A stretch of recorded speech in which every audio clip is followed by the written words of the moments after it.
इस मूवी का एक्सपीरियंस मेरे लिए बहुत अलग था। मुझे समझ में आया कि अगर कोई परिवार कभी किसी बहुत बुरे या किसी पावरफुल आत्मा के कब्जे में आया तो उनके ऊपर क्या बीतती होगी। लेकिन ये केस उससे कहीं ज़्यादा उलझा हुआ था। तो मैं आपको ये डॉक्यूमेंट्री एक बार देखने के लिए ज़रूर सजेस्ट करूँगी, लेकिन रात में और अकेले। शायद तभी आप इस डॉक्यूमेंट्री के बनाने की वजह को समझ पाएंगे। ये मूवी स्टार्ट करने से पहले मैं आपको इन मूवी के सभी कैरेक्टर्स को एक बार इंट्रोड्यूस करवा देती हूँ, ताकि मूवी समझने में आपको कोई प्रॉब्लम ना हो। एक फैमिली है जिसमें सबसे बड़ा है मैनित, फिर नोई और उसके बाद निम। मैनित की एक बीवी है और उसका एक बेटा है वांग। नोई का हस्बैंड विरोज, उसका बेटा मैक और बेटी मिंग, और निम की कोई भी फैमिली नहीं है। इस मूवी के स्टार्टिंग सीन में हम थाईलैंड के एक छोटे से विलेज को देख पाते हैं, जहां पर हर जगह हमें कुछ अजीब से स्टैचूज नजर आते हैं। इन्हें देखकर ऐसा लग रहा था कि यहाँ के लोग आत्माओं और बुरी शक्तियों में यकीन रखते हैं। जिसके बाद हम निम नाम की एक औरत से मिलते हैं, जो ये बताती है कि यहाँ के लोग आत्माओं में तब से भरोसा रखते हैं जब से कोई रिलेशन था ही नहीं। और यहाँ के लोगों का ये भी मानना है कि आत्माओं सिर्फ इंसानों की नहीं होती, बल्कि हर चीज़ की होती है, पौधों, कुत्तों, कीड़ों और इत्यादि। और इस विलेज में इंसान के लोग रहते हैं। निम का कहना है कि जो अच्छी आत्माएं होती है वो हमें प्रोटेक्ट करती हैं, और जो बुरी आत्माएं होती हैं वो हमें परेशान करती हैं और बीमार कर देती हैं। जिसके बाद निम से कोई एक सवाल पूछता है कि आपके अंदर जो आत्मा है वो कौन सी है, जिस पर से निम ये कहती है कि वो पजेस्ड नहीं है, वो एक शेमन है, देवी यावायान की। किसी को नहीं पता कि यावायान कौन है और कहाँ से आए हैं, लेकिन बहुत जनरेशन पहले से ही लोग उन्हें पूछते आए हैं। बहुत पहले से ही नीम की फैमिली में कोई ना कोई यावायान का शेमन बनता आया है। जब नीम पैदा हुई तब उसने अपनी ग्रैंड माँ को यावायान का मीडियम बनते हुए देखा, और यावायान सिर्फ औरतों को ही अपना मीडियम बनाती हैं। हर साल ये फैमिली एक सेरेमनी करती है जिसमें गांव के सभी लोग आते हैं और वो उनसे अपनी प्रॉब्लम्स या इस गांव के फ्यूचर के बारे में पूछते हैं। और जब निम की ग्रैंड माँ की डेथ हुई तब यावायान का मीडियम उसकी आंटी को बनाया गया, और आंटी के बाद अगला शेमन बनने की बारी थी उसकी बहन नोई की, लेकिन उसने शेमन बनने से मना कर दिया। जिसके बाद यावायान ने निम को चुना उसका मीडियम बनाने के लिए। निम आगे ये भी बताती है कि वो कभी यावायान की मीडियम नहीं बनना चाहती थी, लेकिन उन दिनों वो बहुत बीमार रहती थी। बहुत कोशिशों के बावजूद वो ठीक नहीं हो रही थी। निम ने सुसाइड करने की भी कोशिश की थी, लेकिन कोई फ़ायदा नहीं। सब कुछ निम के साथ ही क्यों हो रहा था।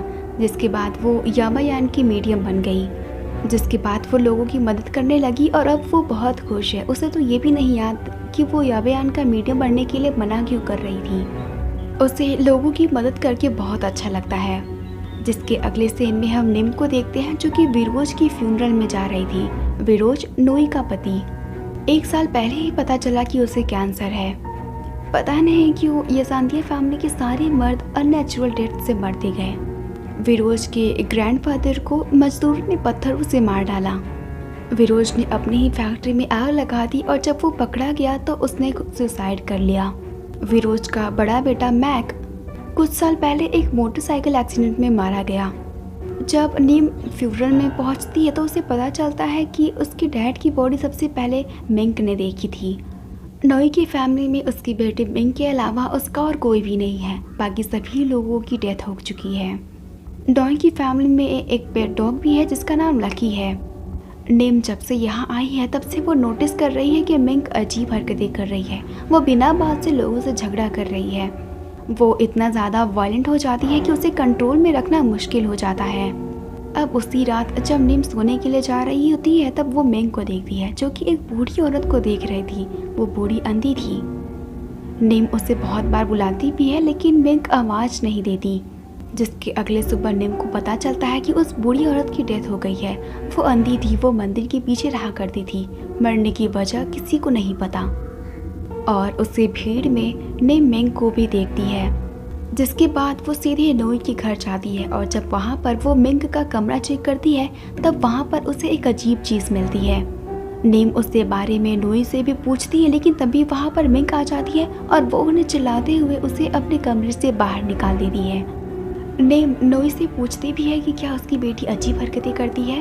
लेकिन नोई उसे वहाँ से बाहर निकाल देती है। वो उसे कहती है कि वो उसकी बेटी है तो वो उसका ख्याल रख सकती है।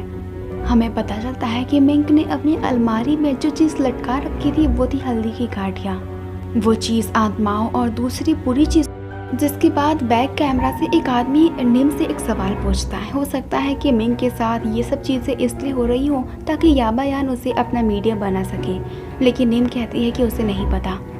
इधर नोई की बातों से हमें पता चलता है कि जब उसे मीडियम बनाया जाने वाला था तब उसके साथ अजीब चीज़ें हो रही थी। उसमें सिम्टम्स नज़र आने लगे थे। उस वक्त नोई के पीरियड्स भी लगातार आते थे पूरे 5 महीनों तक। उसका सर दर्द भी बहुत ज़्यादा होता था।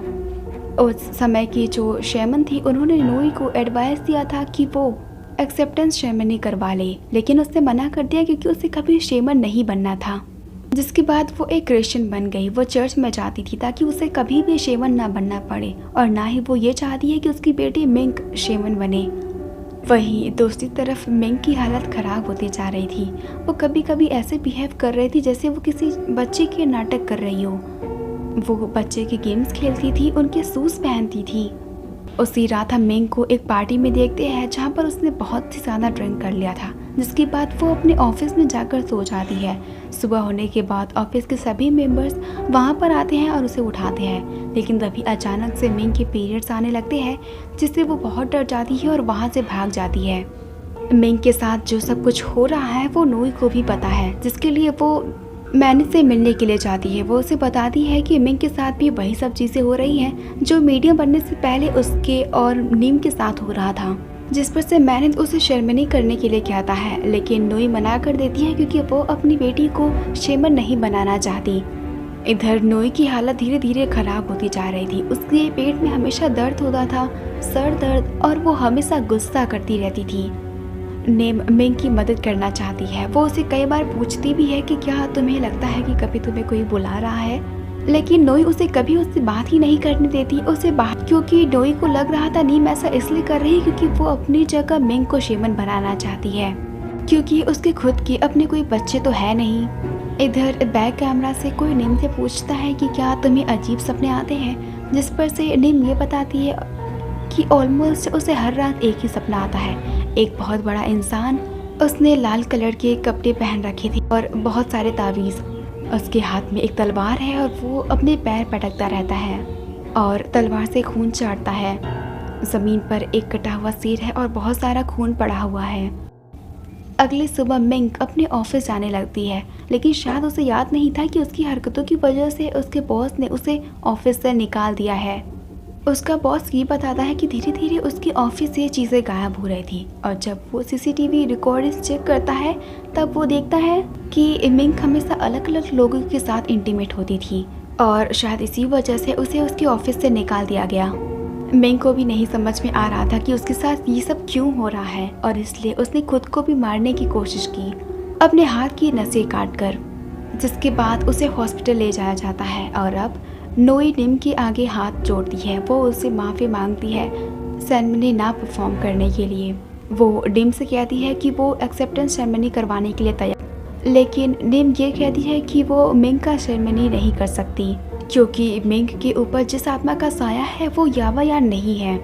जिसके बाद निम मैनेट के घर जाती है और वो उससे वो कमरा खुलवाती है जिसमें पहले मैक रहा करता था। निम उससे पूछती है कि सच बताओ, मैक की मौत कैसे हुई थी। निम को पता चलता है कि उसका कोई एक्सीडेंट नहीं हुआ था, उसने सुसाइड किया था। जिसके बाद नोई मिंग को किसी दूसरी जगह लेकर जाती है सेरेमनी के लिए, क्योंकि उसे लग रहा था कि निम उसकी मदद नहीं करेगी। जब मिंग की सेरेमनी की जा रही थी तभी वहाँ पर निम आ जाती है और वो सबको रोकती है। निम उससे कहती है कि अपने मन से तुम कोई भी सेरेमनी करवा दोगी इसकी, अगर कोई बुरी आत्मा इस पर हावी हो गई तो। जिस पर से नोई ये कहती है कि तुम तो मेरी मदद करने से रही, तो मैं क्या करती। निम कहती है कि वो मदद कर रही है लेकिन अपने तरीके से। लेकिन उसी वक्त मिंक बहुत वायलेंट हो जाती है और वो किसी नुकीली चीज़ से अपनी मॉम को बहुत मारती है, जिसकी वजह से उन्हें हॉस्पिटल ले जाया जाता है। लेकिन उससे पहले मिंक बाहर भागकर कहीं गायब हो जाती है और सब लोग उसे बहुत ढूंढते हैं, लेकिन वो उन्हें कहीं नहीं मिलती। अगली सुबह तक मिंक नहीं मिलती है तो निम डिसाइड करती है कि वो एक की मिंक वापस आ जाए। लेकिन उससे पहले नोई को तैयार होना होगा ताकि वो यावायान को एक्सेप्ट कर सके, उसे माफ़ी मांगे। अगर वो दिल से उनसे माफ़ी मांगती है तो यावायान उसे माफ़ कर देंगे।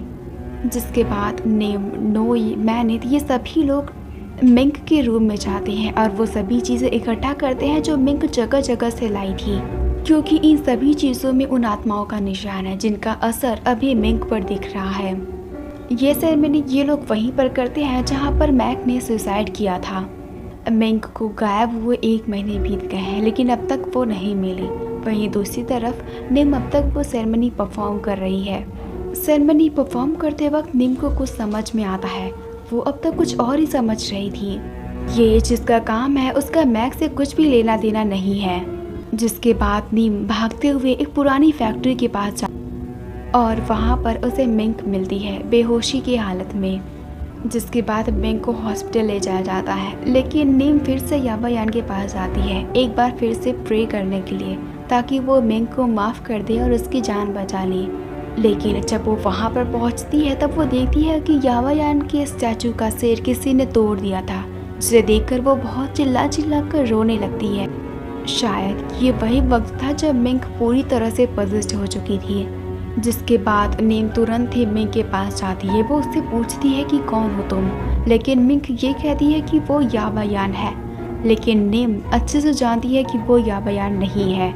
जिसके बाद मिंक ये बताती है कि क्या तुम्हें पता है कि तुम शेमन क्यों बनी? नोई ने ये सब पहले से ही प्लान किया हुआ था। वो हमेशा तुम्हें अपने कपड़े पहनाती थी और तुम्हारे सूस में ताबीज़ भी उसने ही रखा था ताकि तुम शेमन बनो, वो नहीं। जिसके बाद मिंक फिर से बहुत ज़्यादा वायलेंट हो जाती है और वो लोग उसे मिलकर बांध देते हैं। जिसके बाद वो लोग उसे सैंटी नाम के एक आदमी के पास ले जाते हैं और वो उन्हें ये बताता है कि मिंक के अंदर सिर्फ एक आत्मा नहीं है, लेकिन कितने हैं ये भी बताना बहुत मुश्किल है। मतलब इस वक्त मिंक की हालत एक कार जैसी है जिसमें चाबी ऑलरेडी लगी हुई है, बस उसे कोई भी चला सकता है। बहुत सारी आत्माएं मिंक के अंदर हैं और वो सभी बदला लेना चाहती हैं और बदला लेने के लिए सारी आत्माएं इकट्ठा हो गई हैं, जिसमें जानवरों की भी आत्माएं शामिल हैं, जैसे कि सांपों की, कुत्तों की, कीड़ों मकोड़ों की और यहाँ तक कि पेड़ पौधे और घास के भी। नोई सैंटी से ये पूछती है कि ये सब मिंक के साथ ही क्यों हो रहा है, जिस पर से सैंटी उससे ये कहता है कि क्या तुम्हें अपने पूर्वज के बारे में पता है? विरोज के पुरखों ने हजारों लोगों की जान ली है, उन्होंने हजारों लोगों के गला काट दिए हैं और उन लोगों ने मरने से पहले उस परिवार को बहुत बद्दुआएं दी हैं और उस परिवार की आने वाली पीढ़ियों ने भी बुरे काम करने बंद नहीं किए। जिसके बाद विरोज ने नोई से शादी की और उसने यावायान को भी ठुकरा दिया और इन सब की सज़ा मिंक को भुगतनी पड़ रही है। नोई इन सब से बहुत परेशान हो गई थी। उसी रात वो नीम से उससे पूछती है कि क्या कभी तुम्हें यावायान दिखे हैं, जिस पर से नीम ये कहती है कि वो उन्हें कभी भी नहीं देख पाई है, वो सिर्फ उन्हें फील। जिसके बाद अगले दिन से ही सभी लोग शेरवानी की तैयारी करना शुरू कर देते हैं। अगले सीन में हम नोई को देखते हैं। वो बताती है कि हर सुबह जब भी वो नीचे जाती है तब उसे पूरा कमरा फैला हुआ दिखता है, सारे सामान इधर उधर पड़े होते हैं। ज़रूर ये सब मिंक ही किया करती होगी, पता नहीं वो ऐसा क्यों करती है। जिसके बाद ये पूरी टीम उस घर में जगह जगह हाइड कैमरास लगा देते हैं ताकि पूरी रात मिंक के साथ क्या होता है वो सब रिकॉर्ड करके उन्हें देख सके। और ये सीन सच में बहुत ही डरावना था जब मैं इसे रात में और वो भी अकेले देख रही थी। नीम पागलों की तरह सभी चीज़ें इधर उधर फेंक रही थी, जिस पर तभी वहाँ पर लकी आ जाता है और जब वो उसे पकड़ने की कोशिश करती है तो वो भौंकने लगता है, जिसकी आवाज़ सुनकर नोई उठ जाती है और उसके चिल्लाते ही मिंक तुरंत ही भागकर अपने कमरे में छिप जाती है और वो जानवरों की तरह चलते हुए टेबल पर आ जाती है और वहाँ पर पी कर देती है। उसे एक कैमरा भी दिख जाता है जिसे वो उठाकर फेंक देती है। पूरी रात वो कमरे में इधर उधर टहलती रहती है। एक बार तो वो मैनेट के घर में भी जाती है और उसकी वाइफ बैंक के पेट पर अपने हाथ फेरती है, जिसकी वजह से उसे अचानक ही बहुत दर्द होने लगता है और वो वहीं छिपकर उसे देखकर हंस रही थी। जिसके अगली रात वो लोग उसके रूम को इस तरह से लॉक कर देते हैं ताकि वो अपने रूम से बाहर ना निकल सके। और उसी रात मैनित को लकी की बॉडी के टुकड़े दिखाई देते हैं, जिससे वो बहुत डर जाता है और सीधे कैमरास जाके चेक करता है। वो लोग रिकॉर्डिंग्स में देख पाते हैं कि मिंग लकी को ज़बरदस्ती पकड़ कर लाई और उसे उबलते हुए पानी में डाल दिया, तब तक जब तक वो मर न गया। और उसके मरने के बाद वो उसे खींच कर खाने लगी। जब मैनित लाइव रिकॉर्डिंग्स देख रहा था तब वो देखता है कि मिंग उसके कमरे में गई है और वो उसके बेटे पोंग को उठाकर अपने साथ लाई। वो दौड़कर अपने कमरे में जाता है, लेकिन वहाँ पर न मिंग थी न उसका बेटा पोंग। बहुत ढूंढने के बाद उसे पोंग तो मिल जाता है, लेकिन मिंग उसे कहीं नहीं मिलती। और थोड़ी देर बाद वो उसके सामने ही खड़ी रहती है, हाथ में नाइफ लेकर। वो मैनित पर अटैक कर देती है। उसे थोड़ी बहुत चोट तो लग जाती है, लेकिन अच्छी बात ये थी कि वो बच गया था। अगली सुबह सभी लोग निम का इंतज़ार कर रहे थे। नोई उसे कई बार कॉल भी करती है, लेकिन वो रिसीव नहीं करती। जब सभी लोग दरवाज़ा तोड़कर घर के अंदर जाते हैं तब वो देखते हैं कि वहाँ पर सभी सामान बिखरे पड़े हुए थे और निम की मौत हो चुकी थी। नोई सैंडी से पूछती भी है कि निम को किसने मारा, क्या उसे आत्माओं ने मारा, जिस पर से सैंडी ये कहता है कि अब वो ये कभी भी पता नहीं लगा सकता, लेकिन हम सेरेमनी वैसे ही करेंगे जैसा कि उन्होंने डिसाइड किया था। जिसके बाद उस फैक्ट्री के अंदर और बाहर तैयारी शुरू हो जाती है। जिसके बाद मिंग को रूम में ही बंद कर दिया जाता है और नोई को तैयार करके उसे उस फैक्ट्री के पास ले जाया जाता है। उसके ऊपर एक चादर डली थी जिसे रस्सी से बांधा गया था। अंधेरा हो जाने के बाद वो लोग सेरेमनी स्टार्ट कर देते हैं। उधर कमरे में मिंग चिल्ला रही होती है और इधर नोई के नाक और उसके मुंह से खून निकल रहा था। सैंडी सभी आत्माओं को नोई के अंदर आने के लिए कहता है। जिसके बाद नोई एक मटके में ब्लैक कलर की लिक्विड वोमिट करती है। इधर मिंग अपनी असली आवाज़ में, यानी मिंग वो अभी खुद थी, वो अपनी मॉम को बुला रही थी। वो दरवाज़ा खोलने के लिए कहती है। मिंग के पास सैंडी का एक आदमी और मैनित की वाइफ पैंग थी। बहुत रिक्वेस्ट करने के बाद भी जब पैंग दरवाज़ा नहीं खोलती है तब उसे अंदर से उसके बेटे पोंग के रोने की आवाज़ आती है। जिसके बाद वो दरवाज़ा खोलने की कोशिश करती है, लेकिन सैंडी का वो आदमी उसे ऐसा नहीं करने देता। लेकिन जब कैमरा झूले की तरफ टर्न होता है तब हम देख पाते हैं कि पोंग झूले में ही है। वो आराम से सो रहा था, लेकिन पैंग उस आदमी के सर पर मारकर उसे बेहोश कर देती है और वो दरवाज़ा खोल देती है। उसके दरवाज़ा खोलते ही सैंडी को कुछ अजीब महसूस होता है। जिसके बाद वो उस मटके को लेकर किनारे पे जाता है और हंसता हुआ वहाँ से सीधा नीचे कूद जाता है। इधर जब पैंग रूम के अंदर जाती है तब वो देखती है कि वहाँ पर उसका बेटा पोंग नहीं था। मिंग खुद ही ये आवाज़ें निकाल रही थी। वो छोटे बच्चे की रोने की आवाज़ निकाल रही थी। जिसके बाद वो वहाँ के उस कैमरामैन और पैंग और उस आदमी को भी जान से मार देती है। यहाँ तक कि वो छोटे बच्चे को भी नहीं बख्शती, वो पोंग को भी जान से मार देती है। इधर जब वो लोग सैंडी को देखते हैं तब उसकी हड्डियाँ टूट चुकी थी। इस वक्त फैक्ट्री की सभी लाइट्स अचानक से ही ऑफ हो गई थी और बाहर जो सेरेमनी की जा रही थी वहाँ के सारे आदमी गायब हो चुके थे, सिवाय उन लोगों के जो ये रिकॉर्ड कर रहे हैं। फैक्ट्री के बाहर के सभी आदमी उस आत्मा के कब्जे में आ जाते हैं और वो सभी लोग मिलकर इस कैमरामैन को जान से मार देते हैं। दूसरा कैमरामैन जो ये सब रिकॉर्ड कर रहा था वो वहाँ से भागने लगता है, लेकिन वो लोग उसका भी पीछा करते हैं। तभी अचानक से वो लोग झुक जाते हैं क्योंकि वहाँ पर मिंग आ गई थी और वो उसे शायद अपना राजा समझते होंगे, इसीलिए वो उसके सामने झुक गए। इधर अचानक से ही नोई मैनित को बुलाने लगती है और वो कहती है कि अब उसके साथ यह बयान है और वो उसकी मदद करेंगे। उन्हें उस टूटे हुए मटके को लाना होगा ताकि वो अपनी बेटी को ठीक कर सके। जिसके बाद वो लोग उस टूटे हुए मटके को लाते हैं। जिसके बाद वो उन सभी के हाथ में एक अगरबत्ती देती है और बाद में उन्हें वापस ले लेती है। जिसके बाद नोई हंसते हुए उन सभी अगरबत्तियों को उल्टी लगा देती है। उसे ऐसा करते ही सभी लोग अजीब हरकतें करने लगते हैं। कोई अपना सर दीवार में मार रहा था तो कोई जानवरों की तरह ज़मीन पर लेट गया था। यहाँ पर मैनित भी पजेस्ट हो गया था।